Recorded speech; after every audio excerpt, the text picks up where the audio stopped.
සියලු දෙනාම සාදරයෙන් පිළිගන්නවා ඉන්සයිට් නවල්ස් වලින් ගෙන තවත් එක වීඩියෝ එකකට. අද මම ඔයාලට අරගෙන ආවේ හැමෝගෙම ඉල්ලීම වුණු සුපිරිම ලව් ස්ටෝරි එකක්. සතුටත් වේදනාවත් එක්ක අවසානයේදී රචකයා අපිව වෙනමම ලෝකයකට මේ කතාව දීකගෙන යනවා. වැඩි කතා නැතුව මම ඔයාලට කතාව කෙටියෙන් කියන්නම්. මහන්සි වෙලා ගොඩ යන්න කැමති කොල්ලෙක් ඉන්නවා. මේ කොල්ලට ගොඩ යන්න උදව් කරන හැම දෙයකටම කොල්ල ළඟින් ඉන්න ආදරණීය කෙල්ලෙක් ඉන්නවා. මේ කෙල්ල එක්ක ඉස්සරහට Tamanට එන්න තියෙන ප්‍රශ්න ගැන ගොඩක් හිතලා ඒ ප්‍රශ්න විසඳන ක්‍රම හිතනවා. කාලයක් යද්දි කොහොම හරි මේ කපල් එක මැදට සල්ලිකාර පවුලක ලස්සන කෙල්ලෙක් එනවා. මෙතනින් පස්සේ මේ ආදර කතාවට ලොකු ප්‍රශ්න ගොඩක් එන්න ගන්නවා. අවසානයේදී මේ කෙල්ලෝ දෙන්න නිසා කොල්ලට ගොඩක් ප්‍රශ්න වලට මුහුණ දෙන්න වෙනවා. ඉතින් ඔයාලත් මේ කතාව ඇහුවම ගොඩක් කුතුහලෙන් නැත්තේ මොනවද මේ කතාවේ වෙන්නේ කියලා. අපි මේ කතාව රසමුසු දැන් වීඩියෝ එකට ගිහින්ම බලමු. අපි යමු වීඩියෝ එකට.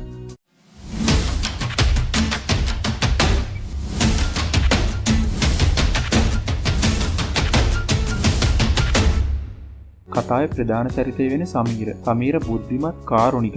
ඒ ජීවිතයේ අභියෝග වලට නොසැලී ඉන්න වෙරදරන තරුණයෙක්. සමීරගේ ජීවිතයට ආලෝකය කියන කෙල්ල වෙන්නේ දිනූෂා. දිනූෂා කියන්නේ මුදු ගති පැවතුම් ඇති කාරුණික කෙල්ලෙක්. මේ දිනූෂා සමීරගේ හදවතේ සදාකාලික හිමිකාරිය වෙලා තමයි ඉන්නේ. ඒ වගේම සමීරට හොඳම යාළුවෙක් ඉන්නවා. යාළුවාගේ නම තමයි නිපුල්. නිපුල් හොඳ යාළුවෙක් වුණත් සමහර තැන්වල දැඩි තීරණ ගන්න කෙනෙක්. සමීරගේ දිනූෂාගේ අතර තියෙන බොළඳ ආදරයක් නෙවෙයි. ජීවිතය සහ සිහින හෝමාරු කරගන්න ගැඹුරු බැඳීමක්. ඔවුන්ගේ අහිංසක බලාපොරොත්තු මල් පල ගන්නවන්න වෙරදරූ ආකාරයක් රචකයා අපිට මෙහෙම පෙන්නලා දෙනවා. දිනූෂා මට ඕන වාගේ අතින් අල්ලගෙන මේ ජීවිතයේ තියෙන හැම ලස්සන හැඟීමක්ම බලන්න.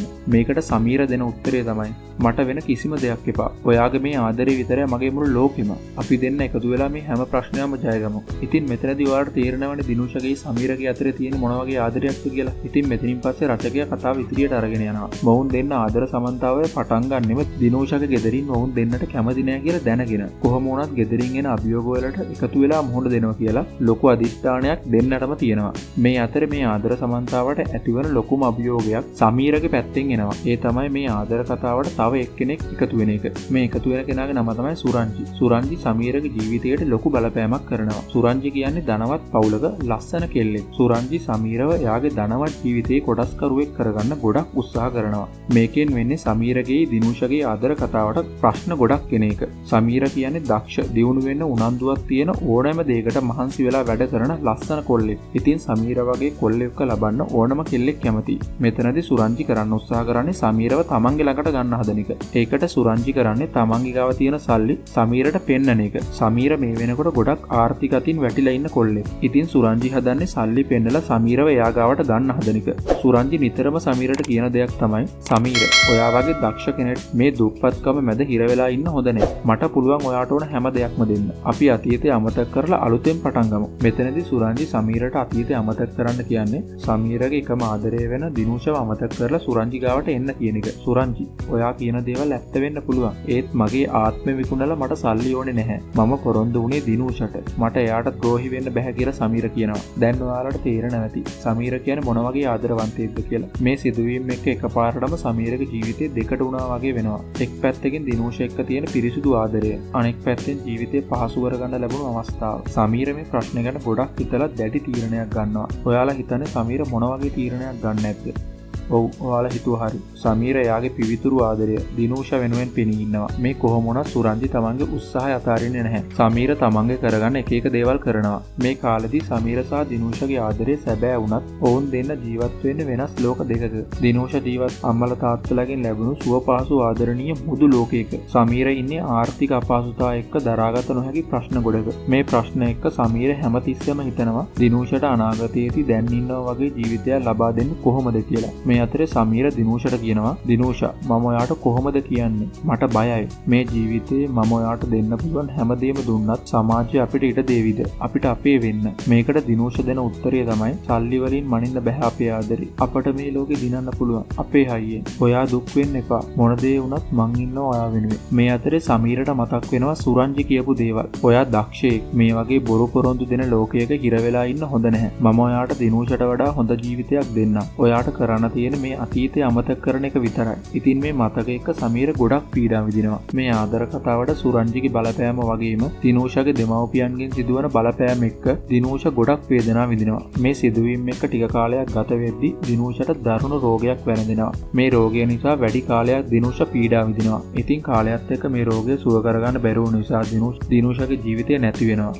මේ එක්කම සමීරට දිනූෂගේ ආදරය නැති වෙනවා. මේ සිද්ධියෙන් පස්සේ සමීරව හිතාගන්න බැරි විදියට කඩාගෙන වැටෙනවා. ඉතින් අවසාන මොහොතේදී දිනූෂ සමීරට මෙහෙම කියනවා. සමීර, මගේ මැනික, මම නැතත් ඔයා සතුටෙන් hina වෙන්න ඕන.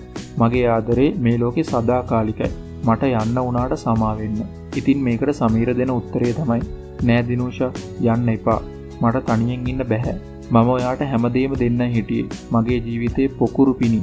ඇයි මාව දාලා යන්නේ? ඉතින් මෙහෙම සිදුවෙන දිනූෂගේ අවසානයත් එක්ක සමීර මානසිකව කඩාගෙන වැටෙනවා. සමීර ආදරයෙන් තනි වෙනවා. දිනූෂගේ මරණය සමීරව සම්පූර්ණයෙන්ම කම්පණයට පත් කරනවා. සමීර දැඩි මානසික වේදනාවකට හා ශෝකයකට මුහුණ දෙනවා. සමීරට මුළු ලෝකයම එපා වෙනවා. ජීවිතයේ සියලුම අරමුණු නැති වුණා කියලා හිතෙනවා. මේක සමීර සමාජයෙන් ඈත් වෙනවා. තමන්ගේ ලෝකයක හුදකලා වෙනවා. සමීර දිනූෂ එක්ක ගත කරපු මතකයන්, ඔවුන්ගේ සිහින සහ ඇය වෙනුවෙන් තමන් නොකළ දේ ගැන නිරන්තරයෙන්ම පසුතැවිලි වෙනවා. මේ කාලෙදී සමීරට ඉතුරු වෙන්නේ එකම එක්කෙනයි. ඒ තමයි සමීරගේ හොඳම යාළුවා නිපුල්.